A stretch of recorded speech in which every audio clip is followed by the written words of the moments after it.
So yun guys, magandang Sunday po sa inyo. Magluluto po tayo ng ng pangat na kamatis na isda. Ayan siya guys. Ito yung mga halo niya. Pwede may isda rin dalawa. Nakababad. Anong isda? Basta sa may babo ng Na. Andiyan sa may lababo. Ayan guys. Ito yung mga halo natin guys. Talbos ng kamote, malunggay, itong kamatis at sibuyas. Tingnan natin guys yung kumulo na. Ay, kumulo na pala. Ilagay na natin tong kamatis, sibuyas. Palambutin lang natin siya ng konti guys. Yung isa sa tupperware. Dalag.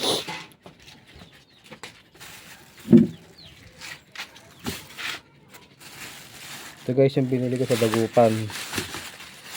Pumunta kami kagabi sa Dagupan kasi. Ayan. Yan ang ilalagay natin guys. Isda na yan. Ano ba tawag sa inyo yan? Sap-sap sa amin to eh. Sap-sap. So gasan natin. Dito?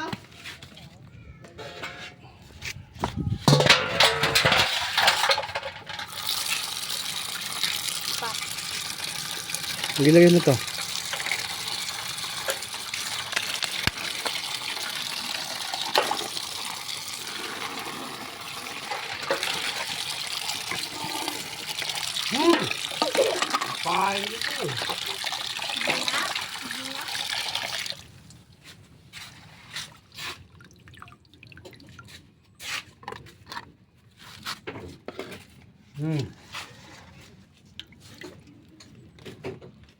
Sap-sap. Sap-sap to tayo, di ba?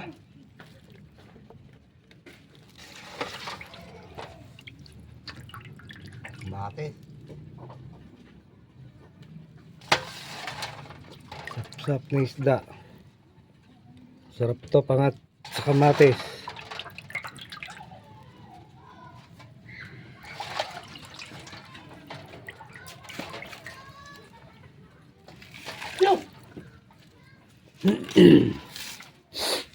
Ayan guys, nugasan lang natin. 10 lang natin siyang kumulo uli. Ayan, kumukulo na siya guys. Sa kahoy muna tayo magluluto. Naubusan tayo ng gasol. Gamitin natin yung gasol sa tag-ulan.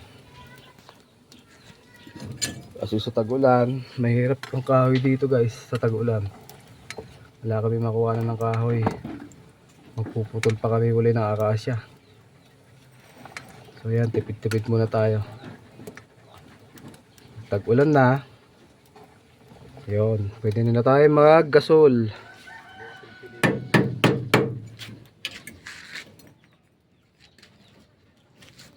Lagyan na natin tong isda.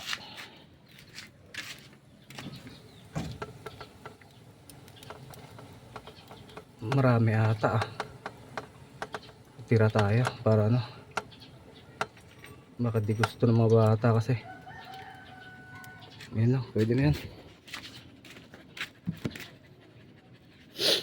Kaya lang natin siyang kumululi. Ayan, pangat.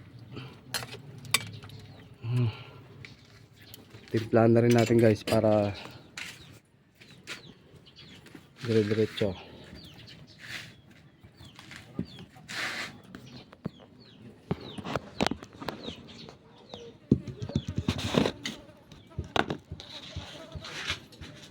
Asin guys, asin.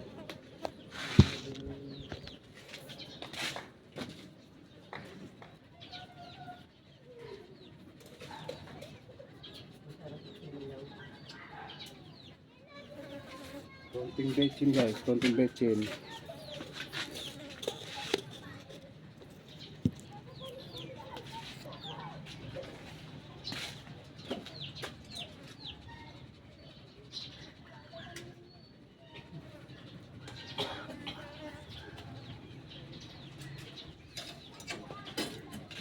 Sabay na rin natin itong gulay para hindi siya madurog yung isda para sabay-sabay ang lambot.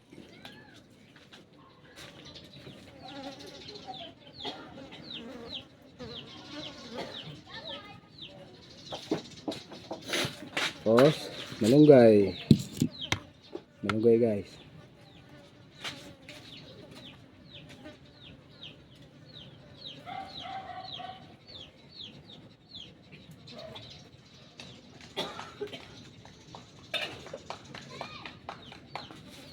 Sabay-sabay ko na guys yung gulay. Para pag kumulo, sabay-sabay sila lalambot. Kasi yung isda kasi madudurog. Pag pinahuli natin tong gulay. Ayan. Pag kumulo yan, bababa yan. Bababa yung gulay sa baba. Ayan.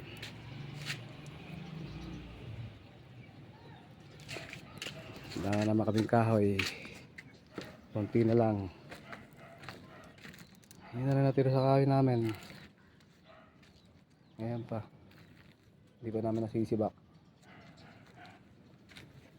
Hindi pa namin napuputol kasi hanggang ito.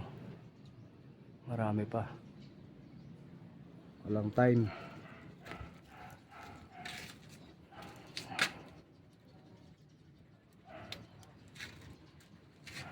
So yun guys, thank you guys. Thank you Mamsi, Papsi.